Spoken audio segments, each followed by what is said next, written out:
بالله من شرور أنفسنا ومن سيئات أعمالنا من يهده الله فلا مضل له ومن يضلل فلا هادي له ونشهد أن لا إله إلا الله وحده لا شريك له ونشهد أن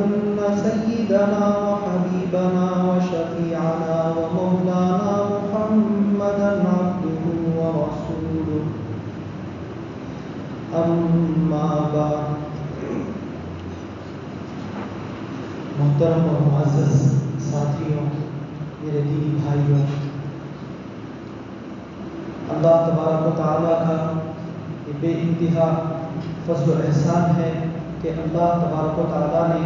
ہم سب کو شب برات جیسی عظیم بابرکت رات عطا فرمائی۔ اللہ تبارک و تعالیٰ نے بعض ایام کو فضیلت دی ہے، جس طرح ایام کو اللہ تبارک و تعالیٰ نے فضیلت دی ہے اسی طرح بعض مہینوں کو بھی فضیلت دی ہے، بعض اوقات کو بھی فضیلت دی ہے۔ مہینوں میں رمضان المبارک کا مہینہ بڑا بابرکت اور بڑا فضیلت والا مہینہ ہے۔ خود قرآن کریم میں ارشاد ہے شہر رمضان الذی انزل فیہ القرآن، رمضان المبارک کی فضیلت خود قرآن کریم میں وارد ہے،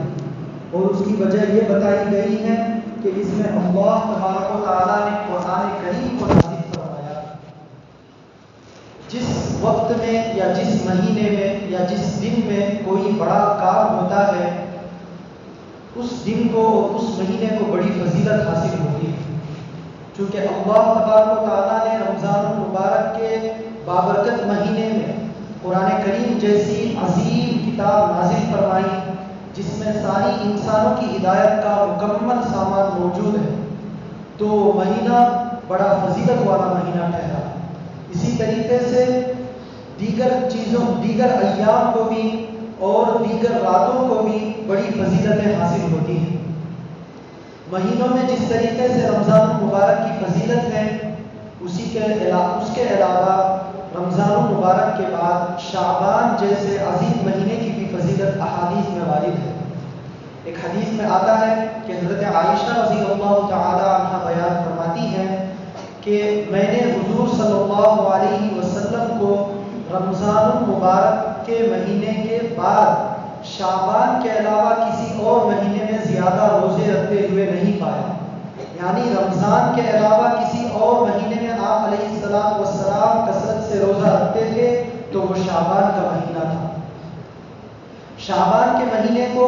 ایک تو فضیلت اس وجہ سے ہے کہ خود آپ علیہ السلام سے پوچھا گیا کہ اے اللہ کے نبی صلی اللہ علیہ وسلم آپ اس مہینے میں کثرت سے روزے کیوں رکھا کرتے ہیں؟ تو اللہ کے نبی صلی اللہ علیہ وسلم نے فرمایا کہ اس مہینے میں ہمارے اعمال کی پیشی اللہ تبارک و تعالیٰ کے دربار میں ہوتی ہے، تو اس لیے میری یہ خواہش ہے کہ روزے کی حالت میں میرے اعمال اللہ تبارک و تعالیٰ کے دربار میں پیش ہوں۔ اور ایک حدیث میں یہ بھی وارد ہوا ہے کہ شعبان کی جو فضیلت ہے وہ رمضان المبارک کے قریب ہونے کی وجہ سے اس کی فضیلت ہے۔ جو چیز فضیلت والی ہوتی ہے اس کے آس پاس جو چیزیں ہوتی ہیں وہ بھی فضیلت بہا ہوتی ہیں۔ اسی طرح رمضان المبارک کا مہینہ جو بابرکت مہینہ ہے اس سے متصل چونکہ شعبان کا مہینہ ہے، تو شعبان کے مہینے کو بھی اللہ تبارک و تعالیٰ کی نگاہ میں بڑی فضیلت حاصل ہے۔ یہ تو فضیلت ہوئی اس پورے مہینے کی۔ اس پورے مہینے کی فضیلت کے علاوہ خاص اس رات کی فضیلت بھی احادیث میں وارد ہوئی ہے۔ آج کی رات 15 شعبان کی رات، مغرب کے بعد سے 15 شعبان کی رات شروع ہو چکی ہے۔ خاص اس رات کی فضیلت بھی احادیث میں کثرت سے وارد ہوئی ہے۔ ایک حدیث میں آتا ہے، صحیح حدیث ہے، صحیح حدیث میں آتا ہے کہ اللہ کے نبی صلی اللہ علیہ وسلم نے ارشاد فرمایا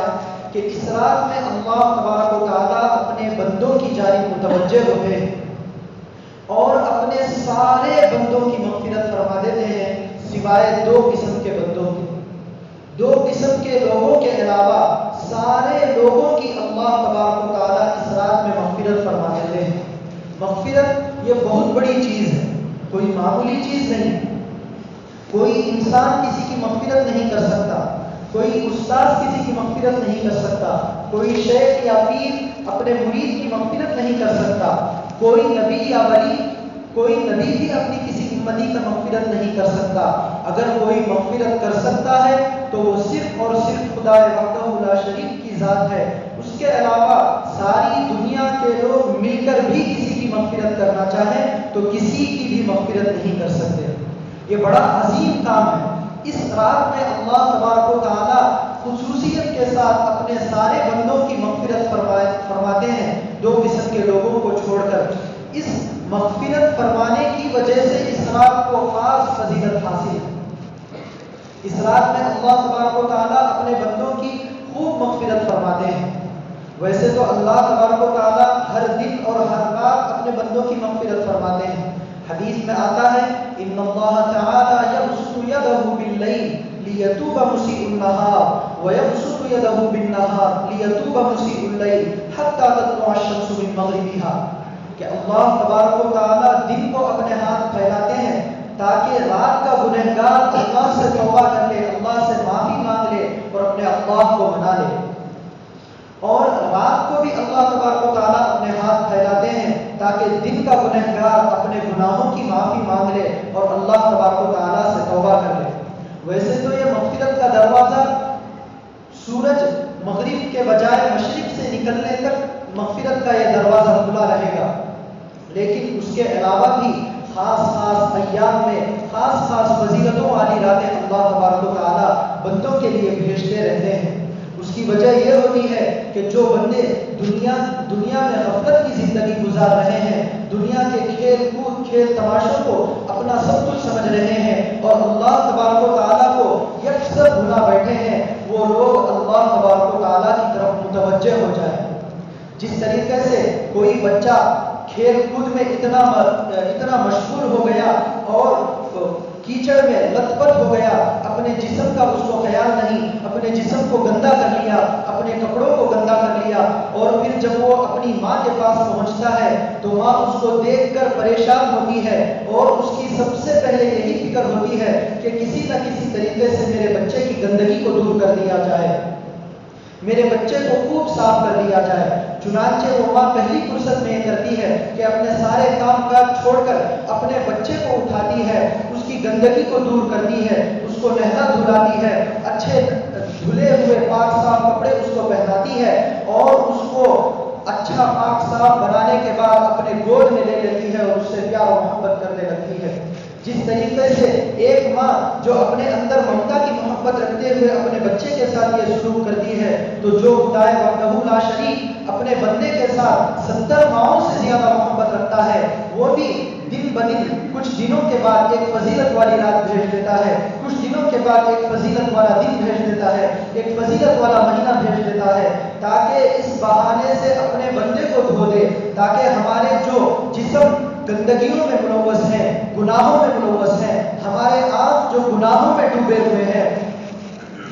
بدنظری کے گناہ میں، ہمارے کان جو گناہوں میں ڈوبے ہوئے ہیں، گناہوں کو سن کر ہمارے کانوں میں جو گندگی بھری ہوئی ہے، غیبتیں سن کر، گالیں سن کر، کسی کی برائی سن کر، چغلی سن کر ہمارے کانوں میں جو گندگی اور برائی بھری ہوئی ہے، اللہ تبارک و تعالیٰ اس کو دھونے کے لیے اس طریقے سے کسی فضیلت والی رات کا انتظام فرماتے ہیں، کسی فضیلت والے دن کا انتظام فرماتے ہیں، تاکہ بندہ اس کو غنیمت جانے اور اس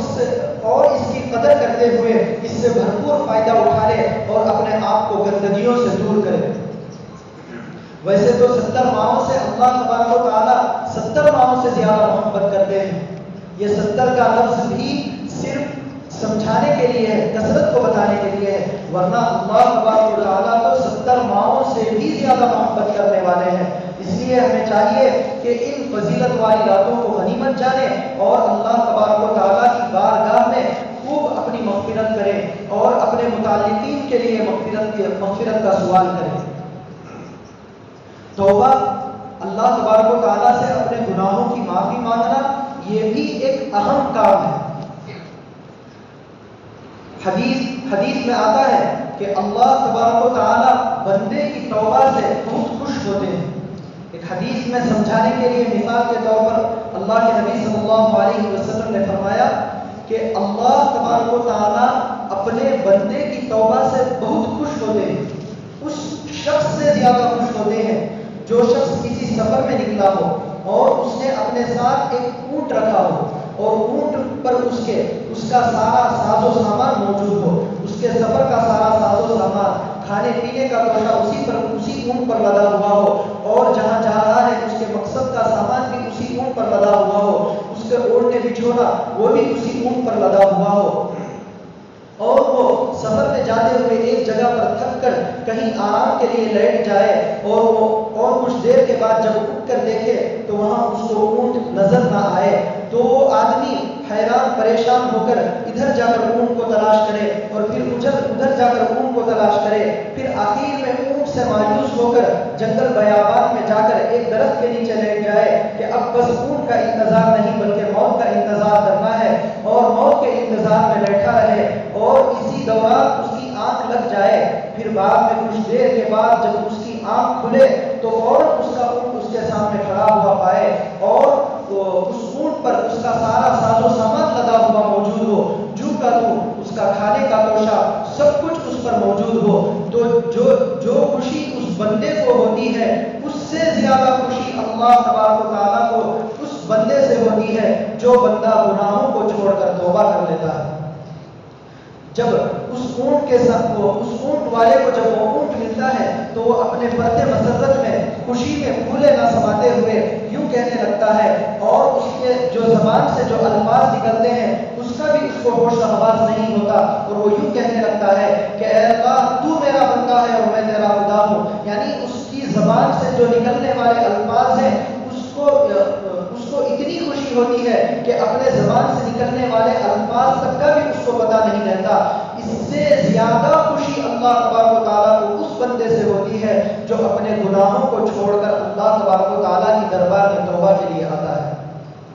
تو اس لیے بھائیوں ہمیں ضرورت ہے کہ ہم اللہ تبارک و تعالیٰ کی بارگاہ میں توبہ کریں، معافی مانگیں، مغفرت طلب کریں۔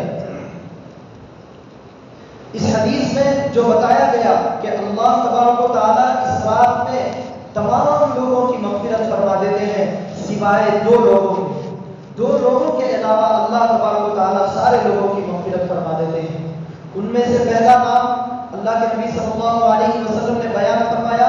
او لمشرک الا لمشرک، سوائے مشرک کے،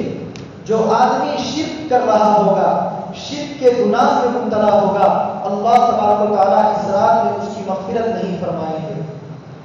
شرک کیا ہے؟ شرک اور کفر بہت بڑا گناہ ہے، اس سے بڑا کوئی اور گناہ نہیں ہے۔ کفر کہتے کسے ہیں؟ اللہ تبارک و تعالیٰ کا انکار، اللہ تبارک و تعالیٰ کی باتوں کا انکار، اللہ تبارک و تعالیٰ کے رسولوں کا انکار، فرشتوں کا انکار، اللہ تبارک و تعالیٰ کے کسی ایک بھی بات کا انکار کرے، کسی بھی قرآن کی آیت کا ایک آیت کا بھی اگر انکار کرے تو وہ کفر ہے۔ اور شرک کسے کہتے ہیں؟ شرک کہتے ہیں اللہ تبارک و تعالیٰ کے ساتھ کسی اور کو ماننا، یعنی جس طریقے سے اللہ تبارک و تعالیٰ کو خدا مانتے ہیں، اللہ کے ساتھ کسی اور کو بھی خدا ماننا یہ شرک ہے۔ جس طریقے سے اللہ تبارک و تعالیٰ کے ساتھ کسی اور کو خدا ماننا شرک ہے، جس طریقے سے خدا کی ذات میں کسی کو شریک کرنا شرک ہے، اسی طرح اللہ تبارک و تعالیٰ کی صفات میں کسی کو شریک کرنا بھی شرک ہے۔ جس طرح اگر کوئی یہ عقیدہ رکھے نعوذ باللہ کہ اللہ دو ہیں تو وہ بھی مشرک ہے، اسی طریقے سے اگر اللہ کی صفات میں کسی اور کو شریک کرے گا تو وہ بھی مشرک ہوگا۔ یعنی جس طریقے سے اللہ تبارک و تعالیٰ کو قدرت ہے، اگر کوئی یہ عقیدہ رکھے کہ اللہ کے علاوہ کسی اور کو بھی یہ قدرت ہے تو وہ شرک ہے۔ اللہ کو جیسے حاجت روا اور مشکل کشا سمجھتا ہے، اسی طرح اگر کسی پیر کو، کسی بزرگ کو حاجت روا اور مشکل کشا سمجھے گا تو وہ بھی شرک ہے۔ جس طریقے سے ذات میں اللہ کے ساتھ کسی کو ماننا، کسی کو برابر سرابر ٹھہرانا شرک ہے، اسی طریقے سے اللہ تبارک و تعالیٰ کی کسی بھی صفت میں اللہ کے ساتھ کسی کو شریک ٹھہرانا شرک ہے۔ اور جو آدمی مشرک ہوگا آج کی رات میں، اتنی فضیلت والی رات میں، اللہ تبارک و تعالیٰ اس کی مغفرت نہیں فرمائیں گے۔ اللہ یہ کہ وہ خود مغفرت اللہ تبارک و تعالی اپنے شرک سے توبہ کرے اور ایمان کو قبول کر لے۔ قرآن کریم میں آتا ہے کہ ان اللہ لا یغفر ان یشرک بہ ویغفر ما دون ذلک لمن یشاء، کہ اللہ تبارک و تعالی شرک کو معاف نہیں کریں گے اور شرک کے علاوہ جو کچھ ہوگا سب کچھ معاف کر سکتے ہیں۔ یعنی جو آدمی شرک کی حالت میں مر جائے گا اس کی کبھی بخشش نہیں ہوگی، اور شرک کے علاوہ جو گناہ آدمی لے کر جائے گا ہو سکتا ہے اللہ تبارک و تعالیٰ اپنے فضل سے اپنے رحم سے اس کی مغفرت فرما دے۔ اور ایک چیز کیا ہے، اور ایک قسم کے لوگ جس کی اللہ تبارک و تعالیٰ اس رات مغفرت نہیں فرماتے وہ ہے مشاہد، الا لمشرک او لمشاہد۔ اس رات میں اللہ تبارک و تعالیٰ سب کی مغفرت فرماتے ہیں، سب کے لیے مغفرت کا پروانہ لکھتے ہیں سوائے دو لوگوں کے، ان میں سے ایک ہے مشرک اور دوسرا ہے مشاہد۔ مشاہد کسے کہتے ہیں؟ جو اپنے دل میں کینہ رکھتا ہو، کسی مسلمان سے نفرت اپنے دل میں رکھتا ہو، کسی مسلمان کے تعلق سے حسد اپنے دل میں پالا ہوا رکھتا ہو، تو اس رات میں، اس فضیلت والی رات میں اللہ تبارک و تعالیٰ اس کی مغفرت نہیں فرماتے۔ کینہ اتنی بری چیز ہے، اتنی بری چیز ہے، ایک حدیث میں آتا ہے ان الحسد یأکل الحسنات کما تأکل النار الحطب۔ کینہ، حسد نیکیوں کو اس طرح کھا جاتا ہے جس طریقے سے آگ لکڑی کو کھا جاتی ہے۔ آگ کے سامنے جب لکڑی پیش کی جاتی ہے تو آگ لکڑی کو چھوڑتی ہے یا اس کو جلا کر بالکل راکھ کر دیتی ہے، تو جس طریقے سے آگ کے سامنے لکڑی جاتے ہی آگ فوراً اس کو اپنی لپیٹ میں لے لیتی ہے اور اس کو جلا کر خاک کر دیتی ہے، اسی طریقے سے جب کسی آدمی کے دل میں حسد پیدا ہو جاتا ہے تو اس کی وجہ سے وہ حسد اس آدمی کے سارے نیکیوں کو جلا کر خاک کر دیتا ہے۔ یہ حسد اتنی بری چیز ہے۔ ایک حدیث میں آتا ہے کہ اللہ کے نبی صلی اللہ علیہ وسلم کی مجلس لگی ہوئی تھی، صحابہ حاضر تھے، آپ علیہ السلام نے عرض فرمایا کہ آپ میں سے کون ایک جنتی کو دیکھنا چاہتا ہے؟ پھر اس کے بعد آپ علیہ السلام نے فرمایا کہ دیکھو یہاں سے ایک جنتی گزرے گا، تو تمام صحابہ نے دیکھا کہ وہاں سے ایک صحابی گزرے، تو تمام صحابہ کے دل میں یہ بات آئی کہ فلاں شخص جنتی ہے۔ پھر جب اگلا دن ہوا، دوسرے دن بھی آپ علیہ السلام کے سامنے صحابہ موجود تھے، آپ علیہ السلام کی مجلس جاری تھی، اتنے میں آپ علیہ السلام نے فرمایا کہ اگر کسی کو جنتی دیکھنے کی خواہش ہو تو فلاں شخص کو دیکھے فلاں آ رہا ہے۔ تو صحابہ نے دیکھا کہ وہی آدمی جس کے بارے میں آپ علیہ السلام نے کل بتایا تھا کہ جنتی ہے، وہی صحابی سامنے سے آیا۔ پھر جب تیسرا دن ہوا تو تیسرے دن بھی تمام صحابہ بیٹھے ہوئے تھے، آپ علیہ السلام نے فرمایا کہ اگر کسی کو جنتی کو دیکھنے کی خواہش ہو تو وہاں دیکھے جو آئے گا وہ جنتی۔ تو تیسرے دن بھی وہی صحابی آئے۔ تو جو مجلس میں صحابہ بیٹھے ہوئے تھے ان میں سے ایک صحابی کو یہ خواہش ہوئی کہ اللہ کے نبی صلی اللہ علیہ وسلم نے ان کو جو جنتی کہا ہے وہ کس وجہ سے کہا ہے، اس کو جا کر اس وجہ کو تلاش کرو اور وہ وجہ میں بھی اپنے اندر پالنے کی کوشش کروں۔ دیکھو یہ ہے نیکی کو اپنے اندر پیدا کرنے کی تڑپ اور اس کی خواہش۔ صحابہ میں یہ بات ہوا کرتی تھی کہ کسی کے اندر کوئی نیکی کی بات دیکھے، کوئی ایسی صفت دیکھے کہ جس کی وجہ سے وہ جنت تک ان کو پہنچاتی ہے، تو اگر وہ وجہ معلوم ہی نہ ہوئی تو اس کو تلاش کرنے کی کوشش اور جستجو میں لگے رہتے ہیں، اور پھر اس کو حاصل کرنے کے بعد، اس کو معلوم کرنے کے بعد اس پر عمل بھی کرتے ہیں۔ چنانچہ وہ صحابی گئے ان صحابی کے پاس جن کے بارے میں آپ علیہ السلام نے بشارت سنائی کہ فلاں صحابی جنتی ہے، اور جا کر ان سے عرض کیا کہ میرا گھر میں کچھ معاملہ ہو گیا ہے، میں اب گھر میں نہیں رہ سکتا، میرے والد نے مجھے گھر سے نکال دیا ہے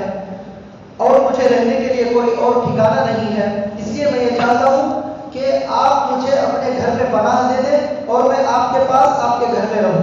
اصل میں ایک صحابی کا مقصد یہ تھا کہ ان کے پاس رہ کر ان کی راتوں کو دیکھ کر، ان کے دن کو دیکھ کر ان کے اعمال کا معائنہ کرے اور جو نیک اعمال وہ کرتے ہیں اس کو اپنی زندگی میں لانے کی کوشش کرے۔ چنانچہ یہ صحابی جا کر ان کے پاس درخواست کیے کہ میں آپ کے گھر میں کچھ دنوں کے لیے رہنا چاہتا ہوں، تو ان صحابی نے کہا کہ اچھی بات ہے، آؤ رہو ہمارے گھر میں، اور ان کو اپنے گھر میں لے لیا۔ چنانچہ جب رات ہوئی، رات کا وقت ہوا، تو صحابی عشاء کی نماز پڑھنے کے بعد، کھانے وغیرہ سے فارغ ہونے کے بعد بستر بچھائے اور سونے کے لیے چلے گئے۔ یہ صحابی بھی جو دیکھنے کے لیے گئے تھے وہ بھی سونے کے لیے گئے اور سوئے نہیں، اور رات بھر جاگ کر دیکھتے رہے کہ وہ صحابی اٹھ کر رات میں کب عبادت کرتے ہیں۔ تو دیکھا کہ رات بھر اٹھ کر کوئی خاص عبادت نہیں کی، بلکہ آخر شب میں اٹھے اور فجر کے لیے تیاری کی اور فجر کی نماز پڑھی۔ ایک رات گزرا، پھر اس کے بعد دن میں جا کر معائنہ کیا کہ دن میں یہ اپنا دن کس طریقے سے گزارتے ہیں۔ تو نماز کے بعد وہ دکان کو چلے گئے، کاروبار میں لگ گئے اور 5 وقتہ نماز پڑھی اور ذکر و اذکار تلاوت میں لگے رہے اور اپنے جو دنیاوی معاملات تھے اس میں لگے رہے۔ پھر جب اگلا دن ہوا تب بھی ان کو کوئی خاص عمل نظر نہیں آیا۔ پھر جب تیسرا دن ہوا تب بھی یہ صحابی دیکھتے رہے لیکن کوئی خاص عمل ان کی نظر سے نہیں گزرا۔ پھر جب 3 دن ہو گئے، 3 دن کے بعد ان صحابی نے ان صحابی سے جا کر کہا کہ اصل میں واقعہ یہ ہے کہ میرا گھر میں کوئی جھگڑا نہیں ہوا ہے، بلکہ بات یہ ہے کہ اللہ کے نبی صلی اللہ علیہ وسلم نے اپنی مجلس میں آپ کے تعلق سے بشارت سنائی ہے کہ آپ جنتی ہیں، تو میرے دل میں یہ خواہش پیدا ہوئی کہ میں آپ کا معائنہ کروں اور آپ کے اندر وہ کون سی صفت ہے کہ جس کی وجہ سے آپ جنتی ہیں اس کو دیکھوں اور اس کو اپنے اندر پیدا کروں اور میں خود بھی جنتی ہو جاؤں۔ اور 3 دن تک آپ کا معائنہ کرتا رہا لیکن کوئی خاص عمل ایسا نظر نہیں آیا۔ وہی عمل نظر آیا جو دیگر صحابہ بھی کرتے ہیں، 5 وقتہ نماز پڑھتے ہیں، ذکر اذکار کرتے ہیں، تلاوت کرتے ہیں اور اپنے معاملات میں مشغول رہتے ہیں۔ اس کے علاوہ کوئی خاص عمل نظر سے نہیں گزرا۔ اس لیے میں اب آپ سے پوچھ رہا ہوں کہ کوئی خاص عمل جس کی وجہ سے اللہ کے نبی صلی اللہ علیہ وسلم نے آپ کو بشارت سنائی ہو وہ بتائیے۔ تو صحابی نے کہا کہ تم نے تو مجھے 3 دن دیکھا ہے کہ میرا کوئی خاص عمل نہیں ہے، میں وہی کرتا ہوں جو دیگر صحابہ کرتے ہیں، نماز پڑھتا ہوں، ذکر اذکار کرتا ہوں، تلاوت کرتا ہوں، اس کے علاوہ کوئی اور خاص عمل نہیں ہے۔ ہاں اتنا ہے کہ میرے دل میں کسی مسلمان کے تعلق سے ذرہ برابر بھی کوئی کینہ نہیں ہے، میرے دل میں کسی مسلمان کے تعلق سے ذرہ برابر بھی نفرت نہیں ہے۔ ہو سکتا ہے کہ اس وجہ سے اللہ کے نبی صلی اللہ علیہ وسلم نے بشارت سنائی ہو۔ دیکھو یہ کتنی چھوٹی چیز ہے کہ اپنے دل کو کسی مسلمان کے کینے سے پاک و صاف رکھا جائے اور اس پر اللہ کے نبی صلی اللہ علیہ وسلم جنت کی بشارت سنائے۔ تو اس لیے میرے بھائیوں آج کی رات میں یہ خاص ضرورت ہے کہ ہمارے دلوں میں اگر کسی کے تعلق سے کینہ ہو، کسی کے تعلق سے کوئی نفرت کی بات ہو، کسی مسلمان کے تعلق سے کوئی حسد کی بات اپنے دل میں پیدا کیے ہوئے ہو تو فوراً اس کو ختم کرنے کی کوشش کریں، ورنہ یہ ہوگا کہ اس فضیلت والی رات میں جب اللہ تبارک و تعالی مغفرت کو تقسیم کر رہے ہوں ہم اس سے محروم رہ جائیں گے۔ اس لیے ضرورت ہے کہ ہم اپنے دلوں سے ہر قسم کے کینے کو نکال دیں، چاہے کوئی بھی ہو، ہمارے بھائی کیوں نہ ہو، ہمارے دوست احباب کیوں نہ ہو، رشتہ دار کیوں نہ ہو، پڑوسی کیوں نہ ہو یا کوئی اور تعلق رکھنے والے کیوں نہ ہو، ہم اپنے دلوں سے کینہ اور نفرت کو بالکل صاف کر دیں، اپنے دلوں کو پاک اور صاف کر لیں، مکمل طور پر پاک اور صاف کر لیں۔ یہ ہے اس رات کی فضیلت کہ اس رات میں اللہ تبارک و تعالیٰ مغفرت فرماتے ہیں، آپ مغفرت فرماتے ہیں 2 قسم کے لوگوں کے علاوہ۔ ایک مشرک جو اللہ تبارک و تعالیٰ کے ساتھ شرک کرتا ہو اس کی مغفرت نہیں ہوتی، اور جو اپنے دل میں کسی مسلمان کے تعلق سے کینہ پال رکھا ہو اس کی بھی مغفرت نہیں ہوتی۔ لہذا ضرورت ہے کہ ان 2 قسم کے گناہوں سے اپنے آپ کو فوراً جلد از جلد مکمل طور پر پاک اور صاف کرے اور اللہ تبارک و تعالیٰ کی مغفرت کی طرف متوجہ ہو۔ اس رات کی فضیلت میں ایک حدیث میں وارد ہے کہ اللہ کے نبی صلی اللہ علیہ وسلم نے ارشاد فرمایا کہ اس رات میں اللہ تبارک و تعالیٰ آسمان دنیا پر تشریف لاتے ہیں، آسمان دنیا پر نزول فرماتے ہیں۔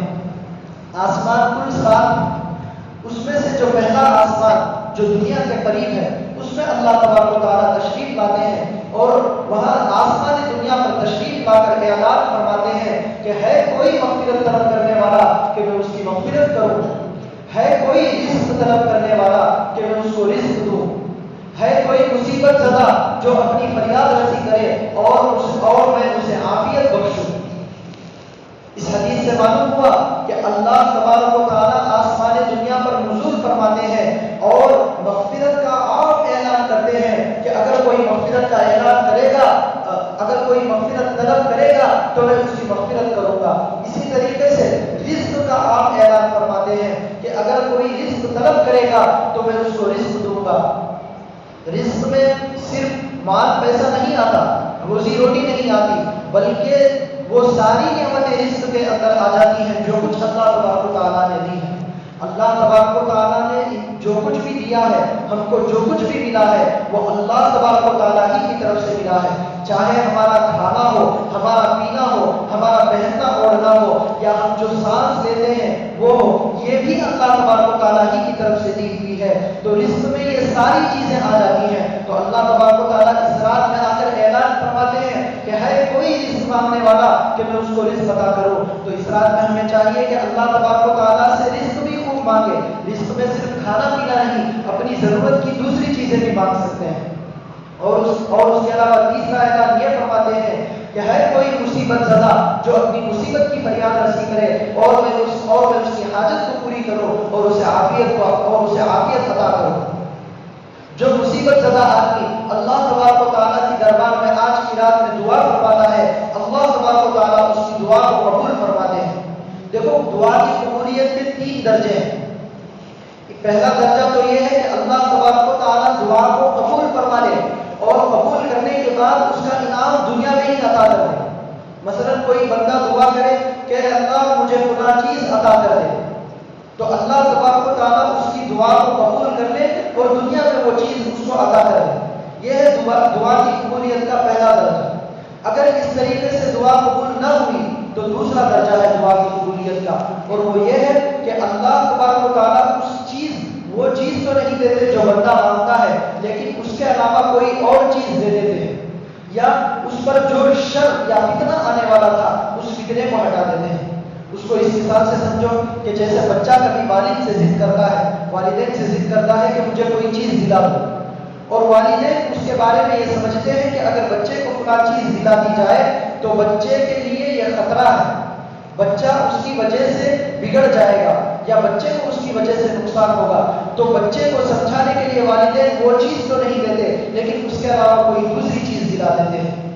یہ ہے دعا کی قبولیت کا دوسرا درجہ کہ بندہ اپنے لیے جو چیز مانگتا ہے اللہ کی نظر میں اس چیز میں بندے کے لیے کوئی خطرہ ہوتا ہے، کوئی نقصان کی بات ہوتی ہے، تو اللہ تبارک و تعالیٰ وہ چیز تو نہیں دیتے لیکن اس کے بدلے میں اس سے بہتر کوئی چیز عطا فرما دیتے ہیں اور بندے کو خوش کر دیتے ہیں۔ اگر اس طریقے سے بھی دعا قبول نہ ہوئی تو دعا کی قبولیت کا تیسرا درجہ یہ ہے کہ اللہ تبارک و تعالیٰ اسے قیامت میں اس کا بہترین اجر دیتے ہیں۔ دنیا میں اگر دعا قبول نہیں ہوئی، یعنی جو چیز مانگے ہیں وہ چیز عطا نہ ہوئی اور اس کے بدلے میں اس سے بہتر کوئی اور چیز عطا نہ ہوئی، تو آخرت میں اللہ تبارک و تعالیٰ اس سے بہتر، اس سے بڑا اجر دے گا۔ حدیث میں آتا ہے کہ جب قیامت کا دن ہوگا، بندہ جب اللہ تبارک و تعالیٰ کی دربار میں حاضر ہوگا تو اللہ تبارک و تعالیٰ اس کے سامنے ثواب کا ایک ڈھیر پیش کر دیں گے، اس کے سامنے ثواب کا ایک پہاڑ ہوگا۔ وہ دیکھ کر حیران اور پریشان ہو جائے گا کہ اتنا ثواب میرے نامہ اعمال میں کہاں سے آ گیا، میں نے تو اتنی نیکیاں نہیں کی۔ تو اس سے کہا جائے گا کہ ہاں تیری نیکیاں تو اتنی نہیں تھی، لیکن تو نے دنیا میں جو خدا دعا مانگی تھی اور دنیا میں وہ دعا قبول نہیں ہوئی، اس کا بدلہ تجھے آخرت میں یہ ثواب کی شکل میں دیا جا رہا ہے۔ تو اس وقت بندے کی یہ تمنا ہوگی کہ اے کاش دنیا میں میری کوئی دعا بھی قبول نہ ہوتی اور آخرت میں مجھے پورا ثواب ملتا۔ تو دیکھو دعا کی قبولیت کے 3 درجے ہیں۔ ہمیں دعا کرنا ہے، دعا کرنے میں فائدہ ہی فائدہ ہے۔ دنیا میں اگر وہ چیز عطا نہ ہوئی تو آخرت میں اللہ تبارک و تعالیٰ وہ ضرور دیں گے۔ اس لیے خوب توجہ کے ساتھ، خوب اہتمام کے ساتھ دل لگاتے ہوئے اللہ تبارک و تعالیٰ سے دعا کریں، مغفرت طلب کریں، مغفرت مانگیں، رزق مانگیں، اور جو مصیبت زدہ ہو وہ اپنی مصیبتوں کی فریاد رسی کریں، اللہ تبارک و تعالیٰ سے خیر و عافیت مانگیں، اس میں خوب بھلائی ہے۔ تو بھائیو یہ ہے اس رات کی فضیلت کہ اس رات میں اللہ تبارک و تعالیٰ اپنی مغفرت کو لٹاتے ہیں، اپنا رزق لٹاتے ہیں اور مصیبت زدہ لوگوں کی فریاد رسی کو سنتے ہیں۔ اب جب یہ بات معلوم ہو گئی کہ یہ رات فضیلت والی ہے تو اس میں عمل کیا کرنا ہے، اس رات میں ہمیں کیا عمل کرنا ہے؟ ویسے تو اس رات میں عمل کرنے کا کوئی خاص طریقہ یا کوئی خاص نماز کہ فلاں نماز میں فلاں صورتیں پڑھنا ہے، ایسے کچھ وارد نہیں ہے، بلکہ اپنی بشاشت کے ساتھ اپنے بس میں جتنا ہو سکے اتنی عبادت کرنا ہے، جتنی نمازیں پڑھ سکیں نمازیں پڑھیں، یا نماز نہیں پڑھ سکتے تو ذکر و تلاوت کریں، اور ذکر و تلاوت بھی نہیں کر سکتے تو کم از کم کچھ دوسری نیکیوں میں لگے رہیں، اگر یہ بھی نہیں ہو سکتا تو کم از کم سو ہی جائیں اور گناہوں سے بچنے کا اہتمام کریں، خاص طور پر فضیلت والی راتوں میں گناہوں سے بچنے کا خوب اہتمام کرنا چاہیے۔ ویسے تو گناہوں سے ہمیشہ بچتے رہنا چاہیے جو اللہ تبارک و تعالیٰ کو نافرمانی میں ڈالنے والی چیزیں ہیں، لیکن جو فضیلت والی راتیں ہیں ان میں تو اور بھی زیادہ اہتمام کرنا چاہیے، ورنہ اللہ تبارک و تعالیٰ تو آسمان دنیا پر آ کر اعلان کر رہے ہوں کہ ہے کوئی مغفرت طلب کرنے والا، ہے کوئی جو اپنی گناہوں کی معافی مانگے، اور ہم اتنے بے حس اور اتنے غافل بنے ہوئے ہوں کہ ان فضیلت والی رات میں بھی اللہ کے اعلان کو چھوڑ کر ہم اپنے گناہوں میں لگے ہوئے ہوں، کتنی خطرناک بات ہوگی۔ اس لیے گناہوں سے ہر صورت میں بچنا ہے، اگر عبادت نہیں کر سکے تو کسی بھی دوسرے کام میں مشغول نہ رہے، جا کر فوراً سو جائیں، یہی ایک بہت بڑی عبادت ہے۔ حدیث میں آتا ہے کہ جو آدمی عشاء کی نماز اور فجر کی نماز جماعت سے پڑھ لے گویا اس نے پوری رات عبادت کی۔ تو الحمدللہ ہم لوگوں نے تو عشاء کی نماز جماعت کے ساتھ پڑھ لی اور فجر کی نماز بھی جماعت کے ساتھ پڑھنے کا ارادہ کریں، اور اس ارادے سے اگر دوسری نفل عبادتیں نہیں کر سکتے ہیں تو سو ہی جائیں تو اس میں بھی عبادت کا ثواب ملے گا، لیکن گناہوں سے بچنا نہایت ہی ضروری ہے، گناہوں میں ہرگز ملوث نہ ہو۔ تو ایک تو اس رات میں کیا عبادت کرنا ہے، ایک تو نماز پڑھنا ہے، ذکر و اذکار اور تلاوت میں لگے رہنا ہے، اور اس کے علاوہ اللہ تبارک و تعالیٰ سے خوب دعائیں مانگنا ہے، خوب مغفرت کی دعائیں مانگنا ہے، خوب رزق کی دعائیں مانگنا ہے، اپنے لیے بھی مانگنا ہے، اپنے والدین کے لیے بھی مانگنا ہے، اپنے اساتذہ اور مشائخ کے لیے بھی مانگنا ہے، اور اپنے دوست و احباب اور رشتہ داروں کے لیے بھی مانگنا ہے، اپنے تمام متعلقین کے لیے مانگنا ہے، اور اس کے علاوہ مغفرت بھی مانگنا ہے، دعائیں بھی مانگنا ہے، اور اس کے ساتھ ساتھ احادیث میں اگلے دن روزہ رکھنے کی بھی فضیلت آئی ہے، یعنی آج کی رات ختم ہو کر جو اگلا دن آئے گا، آج کی رات میں سحری کرنا اور اگلے دن روزہ رکھنا، اس کی بھی فضیلت احادیث میں آئی ہے، اس رات کی عبادتوں میں اسے بھی شمار کیا جاتا ہے، لہذا اس کا بھی اگر اہتمام کرے تو بہتر ہوگا۔ اور یہ جو نمازیں پڑھنا ہے نفل نمازیں پڑھنا ہے، اگر ہو سکے تو اگر ہمارے ذمے جو قضا نمازیں ہیں، قضا نمازیں بھی انسان کے ذمے ضروری ہوتی ہیں، اگر کسی کے ذمے میں قضا نمازیں ہیں تو نفل نماز پڑھنے کے بجائے قضا نمازیں ہی پڑھے تو بہتر ہوگا، اپنے نمازوں کو جتنا ہو سکے قضا کرنے کی کوشش کریں، اور پھر اس کے بعد نفل میں لگے، اور اس رات کو خوب غنیمت جان کر اس میں خوب اللہ تبارک و تعالیٰ کی عبادت کریں اور اللہ تبارک و تعالیٰ کی مغفرت طلب کریں، اگر یہ نہ ہو سکے تو کم از کم آرام سے سو ہی جائے۔ بس اتنی ہی باتوں پر میں اپنی اس مختصر سی بات کو ختم کرتا ہوں۔ اللہ تبارک و تعالیٰ سے دعا ہے کہ اللہ تبارک و تعالیٰ ہم سب پر اپنا خصوصی فضل فرمائے، اس مغفرت والی رات میں ہم سب کی بھی مغفرت فرمائے، اور ہم سب ہماری تمام پریشانیوں اور مسائل کو دور فرمائے، آمین۔ وآخر دعوانا الحمدللہ۔